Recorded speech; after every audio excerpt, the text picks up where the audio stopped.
the interstellar solar flux flow around the sun. So it'll be solar energy, but it won't be photovoltaic at all. And so there's all these really cool things that are being described in the data sets, and most of them, insofar as I can see, seem to originate with or be connected to technological discoveries in Antarctica that we are having within the data sets, connected both to that fear and to the temporal sense of urgency. Now, this could all be absolute fantasy, okay? This could be an old man sitting out in the woods getting stuff off the weird forums of fiction writers and all these kinds of people on the internet, except this stuff actually manifests.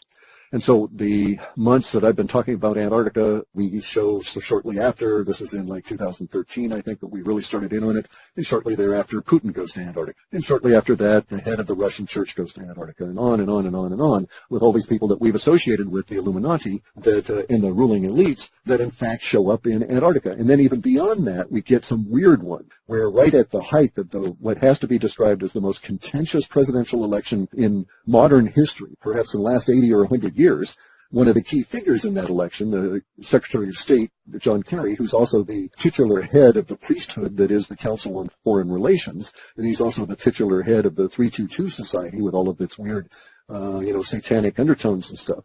On that very day of the election, when he's got so much at stake, he flies to Antarctica. He's going to go look at ice. Exactly. He's going to go look at ice to examine for global warming conditions. Yeah, right. It's like, no. That doesn't compute. And exactly, that excuse was so lame as to invite further scrutiny. And then we find out Obama went to Patagonia and probably hopped over to Antarctica. And there's all of these weird connections. And then you start looking at the amount of money invested in Antarctica that is not being reported and the things that are going on there. So, for instance, you find that Antarctica is a no-fly zone. Yet, curiously, if you'll go and look on Google Earth and just creep around the coastline of Antarctica, you find dozens of heliports and landing fields with all kinds of airplanes everywhere. It's like, that's curious. And so on and so on and so on. Now, bear in mind, I've been getting strange stuff about Antarctica ever since those first runs in 1997. I had mentioned some of this stuff to somebody on the radio back in 2001, 2, or 3, and then I was gifted. One day it just showed up unbidden. I got a thing in the mail, in the post, and it was a package of 8.5 by 11 glossy photographs that were taken out of Antarctica in a handwritten note. And this fellow informs me that he had been down there on a climbing expedition, a hike, a sanctioned one.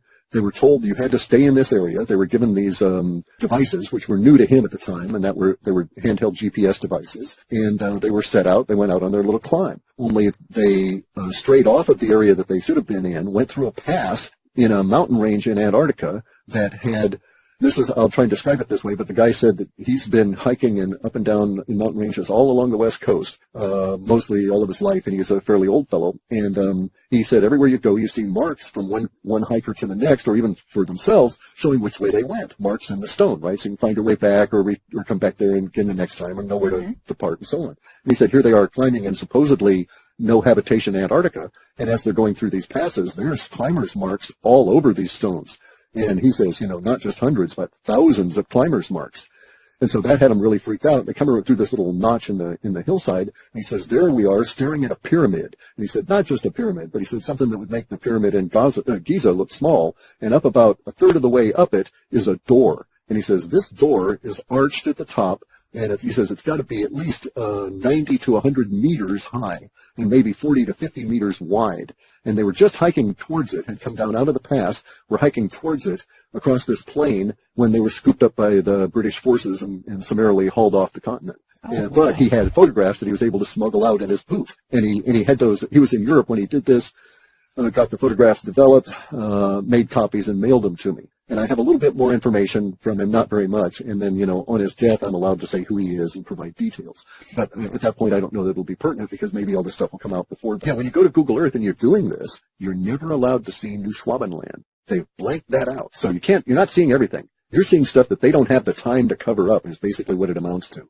Because they won't show you any of the area that the Germans claimed in the 1930s and 40s as their territory in Antarctica. If you go to Google Earth, you're being presented with an overlay image of that area that's just nothing but a big ice block that's taken from the lower quadrant on the photo and then simply replicate it. So they're covering something up in there. So now, do the people that are in Antarctica, actually, are they allowed to go over New Schwabenland? Do they know what's going on with the German or the Nazi base there? I don't know. We get some stuff, okay, but it's going to come through kind of weird, because what we get is we get an emotional value that is basically like gold on steroids, okay? The emotional value I get for gold has particular emotional components within our multi-dimensional array. And we get those same values, and so what I've come to call this is precious technology, because it's not precious metals, it's not a treasure per se, and there are references, many references to gold, there's many references to gemstones and silver and this kind of thing, but those are all in a minimalistic state relative to the technology that is showing up within the data set. So the data sets are suggesting that we will come out and view whatever has been found in Antarctica as precious technology, and we'll hold it in as high esteem collectively as humans as we hold gold in as high esteem. All of these various different major areas that we're really lacking in, which is, the economics of the energy and an effective medical system and so on. And actually, it was the medical system that was sort of weird, because I showed up, maybe a year ago, started getting some hints out of the Antarctica sets that we were going to look at some sort of a major rethink. And so actually a lot of the stuff that we see showing up is going to be about how we're all going to have to internalize and re-understand and grapple with who we are as humans in the greater sense of what humanity is and where it is now and where it's come from. So there's a lot of that. So now there's also a lot of the fear sets are going to that. So that you can see that there are indeed a lot of individuals that represent the height of the power pyramid at the moment that are very much afraid of what's going to happen to their power pyramid when this knowledge comes out. Regardless of how we deal with that knowledge later on, there's a lot of people that are just afraid of the knowledge itself. There's a broader motivation there, and that broader motivation is the intense self-interest of the people of the top, because they don't want this knowledge to come out because they're instantly disenfranchised. It's like Bitcoin for the mind, if you will, right? So all the bankers in our minds are thrown out because we're suddenly super empowered by the information that comes out of this level of discovery. And it's really fitting. I mean, that's temporally ironic that it's going to occur in the age of Aquarius, the knowledge bearer, and all of this kind of thing, and at the very beginning of that age of Aquarius. So for the next 72 years, and we actually show but because I was able to identify in the early days of my work multi-generational impacts as the result of the language, I've got a value in there, and it shows up occasionally. And we're going to have some multi-generational impacts that will go on out at least 5 generations. In my data sets, that's 21 years, so we're looking at a little over 105 years. It'll take us, insofar as the data is forecasting, just to integrate the knowledge that's going to be coming out of this discovery. And that's just, the age of Aquarius, of course, starts off with these first 72 years as we start shifting into it. And that was like as of, I think, last year. And I doubt seriously that we've got, as a species, that we've got that time unless we start making some really appropriate decisions now. We wouldn't make 150 years because we've got, we're dependent on agriculture. Our agriculture is under stress. It's failing us now because we've been in denial about the true state of our climate. We're actually going into an ice age in 2015, and it was the very first one of significance, but 2016 was the second and basically undeniable winter here in which we lost food crops to the extent that we had to shuffle and redistribute food around the planet. And even so, it had major impacts on the northern states in Europe in terms of the amount of money that everybody had to lay out for food. This is just the beginning. This is not a freak. This is simply the beginning of a long-term trend, and people will ignore it to their peril. So next year, you can anticipate anybody north of latitude 30 will have a certain risk of paying 5 or 10 times what they need to or have in the past for fresh vegetables, because we will have another crop failure on the order of what occurred in this winter in southern Europe. It may strike in North America next year, or it may strike in Europe again. There's just no way of knowing. It may hit Asia, but we will experience it, and it's just going to be ongoing year after year after year. The real beginning of the ice age can be technically thought of as 2024 with a walls of ice kind of thing, not really getting moving until 2030. But we're into it now, and so we've got those number of years to prepare for this, and it's kind of like we need to face it. We need to look at it, get real about it, or we're not going to make it. First effect we'll notice is that your food prices are going to go up, and then you'll notice that their food availability is going to go down. You'll have real trouble sometimes getting particular kinds of food. And then over the course of years, that real trouble getting certain kinds of food will eventually get into a state of real trouble getting any food unless you make preparations for it. And this will be true at an individual level, but it'll also be true at a collective level. It need not be this way. The solutions are there for us. They're easily implemented. What's going to kill us is if we try and maintain our giant base of operations for our food supply for the planet. As long as we try and maintain giant farms, as long as we try and maintain huge outlays for giant machinery to do harvests, as long as we try and maintain the giant collectives to process the food, we are doomed. We won't be able to sustain that over the long term. In the Maunder minimum, which was 400, okay, yes, our data shows an ice age. Yes, the data has shown an ice age from 1997 when I first started putting in started getting results out of the internet. But I started checking on whether or not we could even realistically get into an ice age when all these people started freaking out about global warming and started running around with what I just discerned as the warmest talking points. And at that point, I discovered that no, we can't go into global warming. It's never happened in all of Earth's history. We're facing right now we're in a maximum solar cycle sunspot, and yet we have no sunspots. We're about to go into the solar minimum, which is the 11 years from 2022 onward, and we'll be into a minimum that will be lower than any of the other minimums, probably back to the Maunder minimum, and that was 420 years ago. The Maunder minimum was a period of time of great cold where people could ice skate on all the canals in Europe and all the rivers in Europe. It was that cold every winter. The Germans had to shift from wheat and seed production to under the ground crops just to be able to get enough food to survive. There was migrations of huge levels of people throughout Siberia and Mongolia down into the warmer realm. And this was just a bare minimum. This was not a real ice age per se. And that 420-year cycle is part of a cycle that we're going through now. We're going to go through the same effects, the same things that caused the Maunder minimum. We're going to cause our ice age at the moment, and that is the movement of Jupiter and Saturn relative to each other is causing the orbit of the Earth to bulge out slightly, because these two planets, which are usually opposite each other, are ever so slightly closer together, and so they're pulling us out of our cycle and adding hundreds of thousands of miles to our orbit, which is going to take us away from the sun, just as the sun, unknown, we have no way of knowing what is causing it, is actually weakening. So our sun is losing its temperature from 5,000 degrees Kelvin, heading down to about 3,000 degrees Kelvin. For us, it'll be about a 60% reduction in overall solar energy, but for the kind of energy that we get to grow plants, it's really only going to come out to about a reduction of about 1/8 of the energy between now and 2030. So over that period, though, that 1/8 of an energy,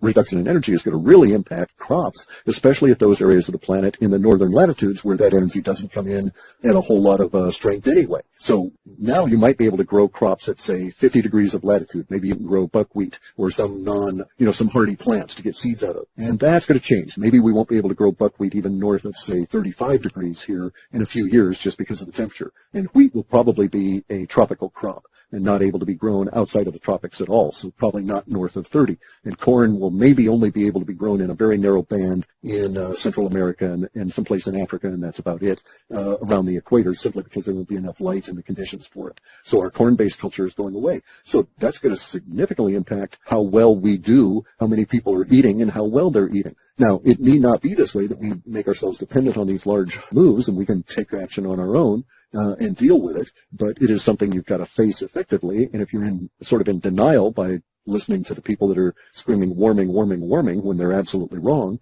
and they never present any science and they lie about the data that they present, well, you're going to make inappropriate decisions. Now, why they want to do that is anybody's guess. I don't go into that. I just note that it's occurring and that, oh, by the way, they're wrong. The effective range I've got is on our long-term data I determined way back in 97 was between 19 months and about, say, 36 to 38 months. So about twice the full range of that. I get some hints. And it's quite accurate to say that as we mess about in the data here, the further out you get, the fewer clues you get as to what's going on. And so within the longer-term data, you get to a point where any interpretation simply is just too unreliable because there's just too few words. So no, I don't have an answer to that. There's no melting whatsoever in the North Pole, and in fact, the Russians have got two of their best icebreakers trapped at the moment and won't be able to get them free until we move well into March. And it's been trapped for a number of months. And in fact, the ice levels, in spite of what it's saying here in the Western republics, the USA population and stuff, in spite of all the media you're hearing, there's been no melting of ice in Antarctica and in the Arctic that is in any way significant. And in fact, we now have more ice in the Arctic than we had in the 1930s and 40s, which was a very warm period of time for the globe. So we've got proportionally more ice than we had back then. Antarctica has got less ice on one side, but more ice on another side. And the way in which it's developing, the ice that's developing in Antarctica is coming in as floating ice. And it seems to be going off on this one side of Antarctica, and as though it's going to basically creep away from the continent, and it's as though the forces that are making it cold are pulling the ice mass off of the continent per se. That's why I think you have a lot of the pressure temporally showing up now, and why all these people are at the elite are trotting on down to Antarctica, probably because so much of the stuff is becoming exposed just by the melting ice. They realize that they're going to have to deal with some level of disclosure about it, and they're probably really have their knickers in a twist about what they're going to say and to whom. You know, we don't know what these things are for. They're a technology, some form of electrical generation kind of a device, a la the sort of thing that Tesla had done with his Clif towers. And so the idea is, at least from the thinking of these individuals that have speculated at this range, is that what you would do with these pyramids is that you would basically pulse electrical energy up into the ionosphere, and in doing it in such a way you would create a conduit for that energy to come back down in flow in the form of electricity created out of the ionosphere down onto the pyramids. And so the idea might be that, you know, you're in near the local pyramid in your town and your cell phone's running out, you just go and set it up near the pyramid and let it recharge, that sort of thing. Or, you know, you stick a device into the ground wherever you are and suck the electricity out that the pyramid is pumping into it. So, and there's so many pyramids around the planet. The estimation is that we're talking tens of thousands, and perhaps the oldest one is in Java.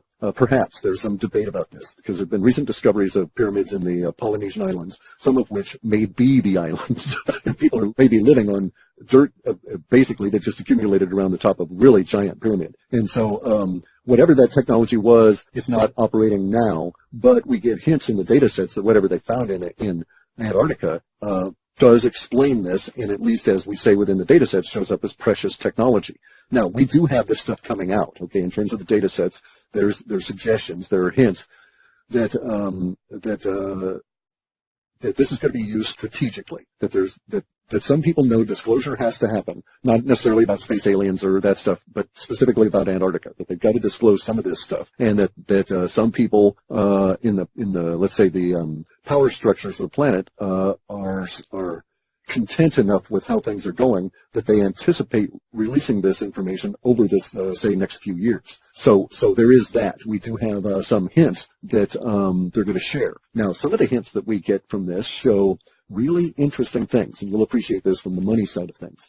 And that is that there's some hints in the data as far as 6 or 8 months ago that there was going to be what we could call an Antarctica precious technology gold rush, okay, where corporations instead of people, so it'll be like 1845, like the California gold rush, only instead of thousands of people showing up, it'll be thousands of corporations that want to get in on it all. And so that is actually showing as being a good thing for the collective global economy, even though the USA pop and the central banks and all of this are going to cause problems for the next 4 or 5 years. We have this other building trend that will pull us out. So in our data sets, we don't have anything like a third world war. Now, what our data shows, and I wrote about it in this last report, because it shows, okay, up until this past year, now I've been doing this since 1997. I've had public reports out there more or less since the year 2001. And since in all that time, I've never bothered to screw around with trying to forecast any of the things related to politics or presidential elections or anything, because there was no nuance involved, and it all was, you know, pretty much as far as the data sets, it was just all these people were being deluded into going and voting to pick people that have already been chosen anyway. This time it was different. This election was quite odd. And so this year I commented on it ahead of the election itself, because all of the political stuff had really slid over and become the generalized discussions within USA Pop. And so I started getting involved in the politics end of it in a way that I have never ever before, because I knew something was up, because we were dealing with a context change here. Context change is where the nature of the language itself shifts as we're going along. So like from immediacy language into more economic activity on the net, or, you know, shorter term language into immediacy language dominating, that sort of thing. And so the language is shifting and I had to react to it. And so I started making some, you know, letting out some of the language I was getting about the elections and stuff. Now, what I found really intriguing is that I've been able to pick up some hints that it will occur to someone within the administration, or has already, I believe, because that's how I pick it up. I think I actually get this information after these decisions have been made, and universe decides that this is a real probability of something occurring. And so we start picking up hints of it. But some of the things we're getting hints of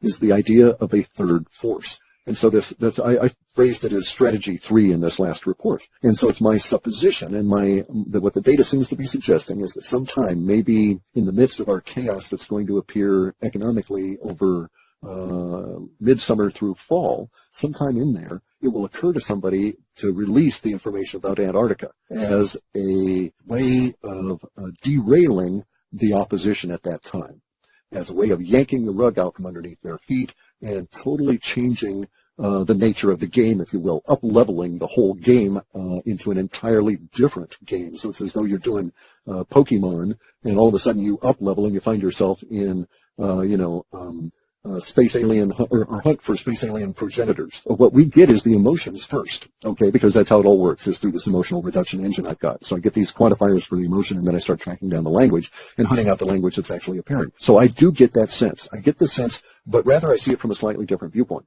And that is, I get the sense that they're faced with real problems that they actually have to deal with.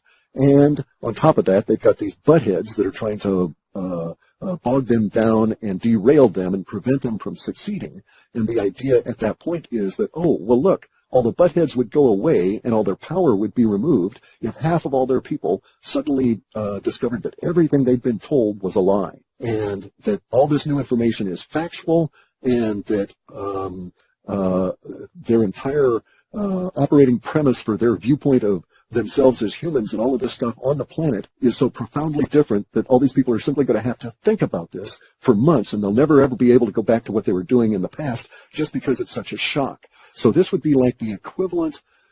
I don't know if there's ever been anything in history showing up as what we've got in the data sets relative to the impact at a knowledge level. That's why I keep coming back to the irony of here we are in the age of Aquarius, and everything we've been told is true is going to be upended, and we're going to have to sort through and figure out what really happened. But we know that none of the stuff we've been told was even remotely close to actually how it worked out, or is even remotely close to the reality that we're in. And so the idea is going to show up that the power base, the people causing the problems to the administration later on, when other issues arise, it will just be more expedient to do it then. That's just kind of what we're getting in the way of the data, that it's like, okay, let's just do it now and get it done with, and it'll cause them all kinds of problems. Yes, we'll have to suffer, but it'll at least get these bastards off our back. Reality is a whole lot more amazing than Santa Claus. So we get all kinds of weird stuff within the data sets, and have, especially about Antarctica. In 2003 or 4, sometime in there, started getting hints about a new form of power. And it'd be like an electricity that where you wouldn't have to bother putting wires into your wall or anything. You'll just decide that, oh, okay, the electricity, I want it to come over here, and you'll just tell the device that this is where you get it from, and in some way connect that device to that particular spot on the wall and let them work it out. So the device will get its power, and you won't have to be involved in that. So we're talking some really strange changes here about how things are. Plus, I don't want to take anything away from any of the people that actually did the engineering, but I bet you that there were key concepts they were gifted with, and that maybe those concepts are indeed coming out of some of the things that we're finding in Antarctica now. We know, for instance, that we were on a particular path as a species and that involved heavy investment in vacuum tubes. And all of that changed in 1947. Why? Well, shortly thereafter, shortly before the change, we had a spaceship crash, and that's when we learned about fiber optics, digital technology, and solid-state semiconductors, and we abandoned vacuum tubes as being too expensive. And the solid-state semiconductors were easily produced, and so on. And so our whole technological basis for our society changed in 1947 as a result of that. I wonder how much of the technological basis for our society in 2017 will be so radically changed that a few years from now we'll be able to say, aha, they were leaking this stuff out from Antarctica even then. Okay, so we have some hints, all right, because we're not close enough to enough of these events that they're falling into the immediacy data, and so we're dealing with short-term data, which is usually effective from the beginning of the 4th week away from when we talk about it, out to maybe the end of the 4th month. So, we're maybe, say, and then the error range is that same 4 months out. So we're looking at maybe something 8 or 9 months away, and so we don't get a lot of details, but we do get some hints of really strange stuff. So, and it's odd the way we get the hints, because we have hints of a new form of a, let's call it a healing modality. And it'll be new to us, although it'll be based on frequencies, and so it'll be based on sound and light frequencies, the way things like that we've had in the past, Rife technology and these kinds of things, right? Mm-hmm. But the data sets are showing this as being a big screw up. We have data sets saying that the people down there in Antarctica found a hospital, or what they think is a clinic, I guess. And so they go on into this area. We don't know if it's in a pyramid or if it's under the ice or in an underground facility or whatever, but we just get some data sets saying, discovery of a clinic, medical clinic, and so they just get more and more data. And so it appears that they discovered this, what they think of as a clinic, go on into it, and they discover a database. And so they make the assumption they're looking at patient records, because there's like 300,000 or 400,000 of these records that they've discovered in this digital form that they're apparently able to activate. Okay, this is the hints that are coming out. Now, it could be all spurious, because this could